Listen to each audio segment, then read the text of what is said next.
എല്ലാവർക്കും സുഖമാണെന്ന് വിശ്വസിക്കുന്നു. അതിനുവേണ്ടി പ്രാർത്ഥിക്കുന്നു. നമുക്ക് വ്യത്യസ്തമായ രീതിയിൽ അടിപൊളി ടേസ്റ്റിൽ ഒരു കടൽക്കറി ഉണ്ടാക്കാം. ഇതിനായി നമ്മൾ തലേദിവസം വെള്ളത്തിലിട്ട് കുതിർത്തിയെടുത്ത കടലയാണ് എടുത്തിരിക്കുന്നത്. ഇത് നമ്മൾ കഴുകി വൃത്തിയാക്കി നമുക്ക് കുക്കറിലേക്കിട്ട് ആവശ്യമായ ചേരുവകളും ചേർത്ത് നമുക്ക് വേവിച്ചെടുക്കണം. ഇതിന് വേണ്ട ചേരുവകൾ: ചെറിയ ഉള്ളി നമ്മൾ അരിഞ്ഞെടുത്തിട്ടുണ്ട്, ഇഞ്ചി വെളുത്തുള്ളി ചതച്ചെടുത്തിട്ടുണ്ട്, ഒരു തക്കാളി ചെറുതായി അരിഞ്ഞിട്ടുണ്ട്, 2-3 പച്ചമുളക് ചെറുതായി അരിഞ്ഞിട്ടുണ്ട്, കറിവേപ്പിലയും ഉപ്പും മഞ്ഞൾപ്പൊടിയും ചേർത്ത് നമുക്കിത് നന്നായി ഒന്ന് വേവിച്ചെടുക്കണം. ഇതിൻ്റെ വേവിനാവശ്യമായ വെള്ളം നമ്മൾ ഒഴിച്ചു കൊടുക്കണം. കുക്കറിൽ ഒരു 4-5 വിസിലാകുമ്പോൾ ഇത് വെന്ത് കിട്ടും. ഇനി നമുക്കിതിൻ്റെ ഒരു അരപ്പുണ്ടാക്കാം. ഇതിനായി നമ്മൾ ചിരകിയ തേങ്ങ, കറിവേപ്പില, പെരുംജീരകം ഇവ നന്നായിട്ടൊന്ന് വറുത്തെടുക്കണം.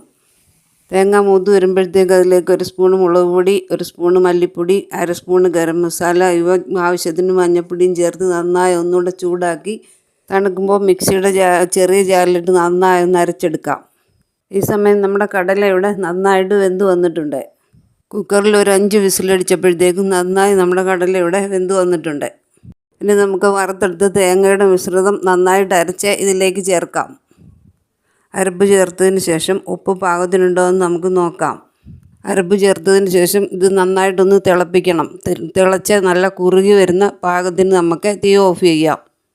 അരപ്പൊക്കെ തിളച്ച് നല്ല കുറുകി പാകമായി വന്നിട്ടുണ്ട് നമ്മുടെ കടൽക്കറി. ഇനി നമുക്കിതിനൊരു താളിപ്പുണ്ടാക്കണം.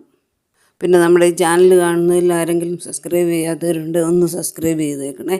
ലൈക്കും ഷെയറും ചെയ്ത് ഒന്ന് സപ്പോർട്ട് ചെയ്യണേ.